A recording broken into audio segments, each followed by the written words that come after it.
Hello everyone, how are you? Well, I'm just kind of weirded out because I I didn't think I would record another video about this game, and but as you may know, I made this a video a few weeks ago about a little suggestion that I have for this game's developer about all the population stuff and you know, but I I actually received some really nice comments on that video that kind of, I'm not gonna lie, kind of inspired me to make another one just for fun, and thank you for everyone that commented because it was really nice.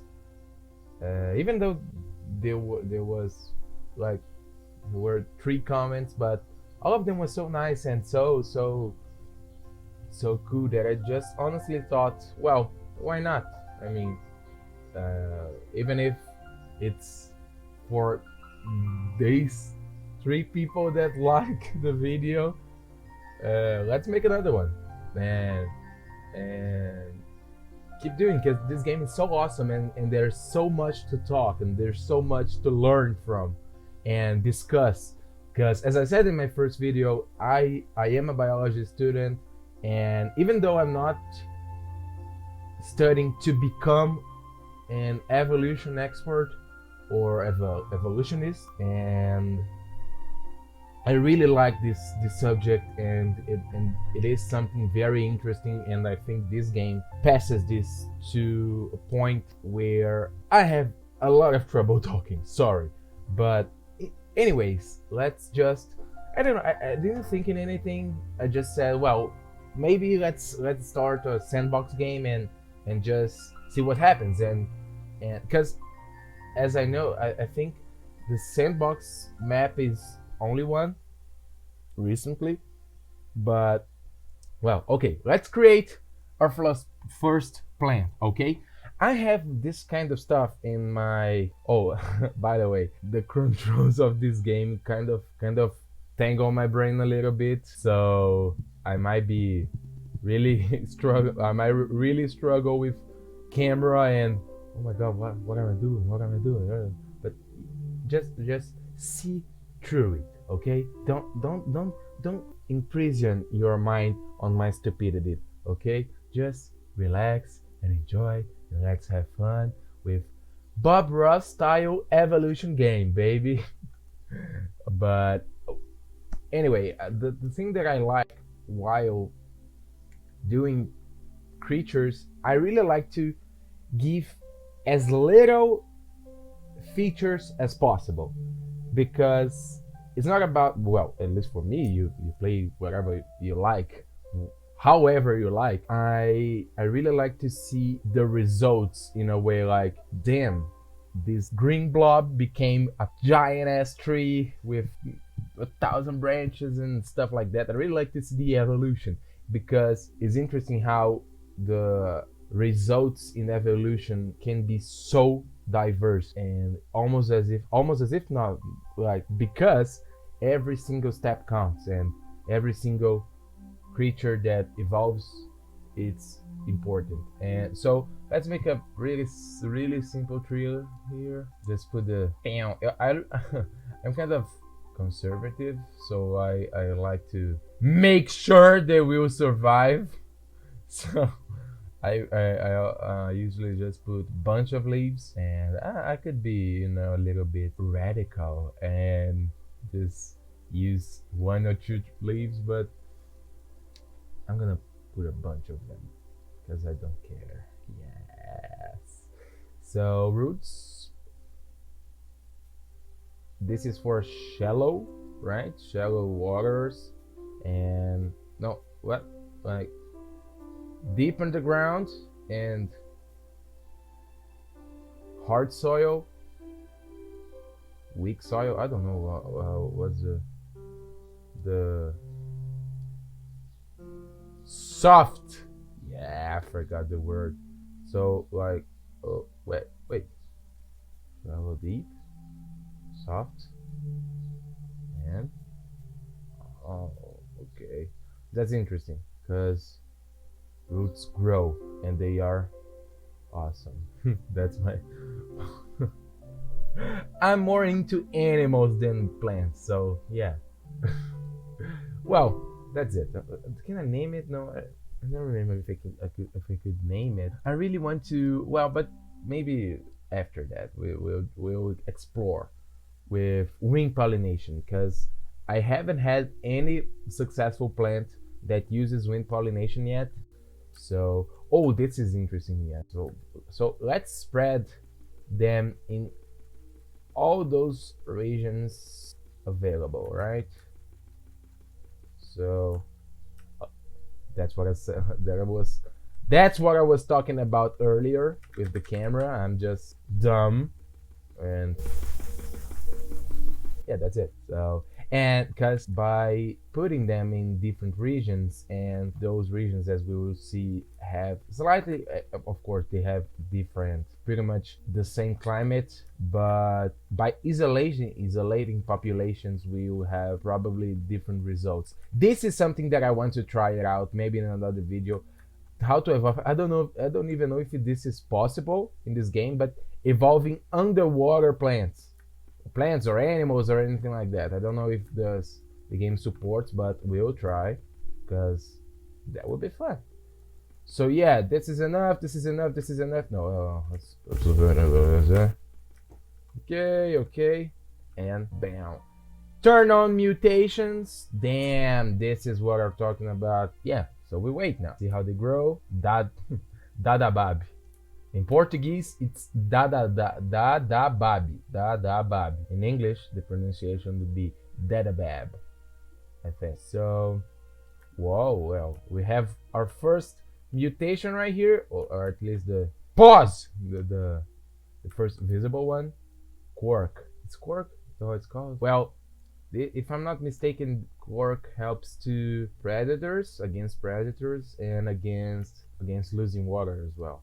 So let's see a little bit about the difference between those places where our plants are, and try to predict how they will behave. So yeah, this region. Okay, this region and this one have a lot of shallow underwater, right? So, and the opposite, deep underwater. But here, these plants will probably evolve shallower roots. And let's see the softness of the soil. So the soil here is pretty soft, so they probably evolve shallow and very spread out, yeah, very spread out roots. And these guys over here pretty much the same, probably, because the water's okay. And this will be interesting, because these guys don't have a lot of shallow, so they might die. Like, for example, we populated all this region, and those guys doesn't seem to be, well, okay, those are, but there was a population here that wasn't really nice. So let's see. These guys will probably evolve deeper roots and spread out roots. Interesting. But if I'm not mistaken, this is the kind of stuff. The wind also let's wait, cause the wind also interfere. Damn, what the fuck is that? What the hell? Oh, it's through the day. I thought, wow, that's interesting. I didn't know that. I thought it was just like the same. Here we have our first. Oh my god, this happened so fast. Pause. Calm down. So this kind of leaf evolved. Let's see why. These prickly stuff, parts, they are. Is this one, right? No. Wait, is this? Wow, it evolved fast. So our first plant had this, right? So it evolved to this, and then to this, which is more wind resistant and grabs more sunlight, and also have a bigger temperature range. But the temperature maximum is smaller. It's kind of pines, right? We don't have this a lot in Brazil. We have this one tree in the southern region called the Araucaria, which is beautiful, by the way. It's pretty much, imagine if you took a pine tree and from the base to the top, you pass your hand through it like an umbrella and it opened. It's the Araucaria tree. It's very interesting and it's very beautiful as well. So, well, I didn't know that. As you can see, I'm not saying anything relevant. I'm just bullshitting right here. Sorry about that, okay? And so I think it's now I like to put the plants and let them develop a little bit so we can now introduce a little animals. Wow, we have a kind of a caterpillar like tree here or other thing. But let's make our first animal. And the animal stuff follows the same, in my mind, follows the same process as plants. I like to make them as simple as possible and see how they evolve. But there is some stuff that I always add just because it's less of a random behavior and more like a animal behavior. Like I usually just put these simple legs or arms or anything, and let's put him a little mouth. I put the simplest parts because I like to see the evolution, as you know, as I said a billion times. And I put eyes. Not this can't be considered eyes, I think. But anyway, but this is the most important part. I put an instinct, and this feature in this game is so like, bro, this is awesome, and I this is why I think that there's a potential to this game like just explodes in relevancy. Well, and the instinct I'd always put is once you see green, you go towards it, because green at this moment means plants, and plants are food. So yeah, ready. This little guy. Well, let's make him a beautiful color, okay? Let's put him orange. No, purple, so we can see. And I don't really know how. Probably this has some relevancy to is relevant to its evolution, but I'm not gonna really think about that. We'll distribute him to all these little forests. I'm gonna put a lot of them. I don't care. Let's go. Oh, there's a little plant here surviving. Let's see how it evolved. Well, it's interesting. But let's see. Now we see this little dumb motherfucker. Those little dumb little guys just having fun and surviving. Well, we have another kind of leaf here. Let's see what this leaf is all about. Because I think the temperature range is pause. Yes, okay. The temperature range of them are bigger, and also the wind resistance is bigger. So let's see how. Well, oops, I'm sorry. Let's see the wind strength. The wind here is kind of weak actually, but does it get strong? Oh, not really. Interesting. Because if I'm not mistaken, the kind of, let's see if this which is the wind is a little bit stronger or no, like, well, if I'm not mistaken, this kind of this kind of leaf that has, because actually this is interesting. When you look at this, you say, wow, yeah, can you please count how many leaves are here? And you say 1, 2, 3, 4, 5, 6, 7, 8, 9, 10, 11, 12. But no, this is all one leaf. Yes, I know, but it is. This is a leaf, and a leaf always. I'm not a botanic. And it's not the subject that I like the most, but that exploded my brain. So a leaf always comes from the, how do I say this?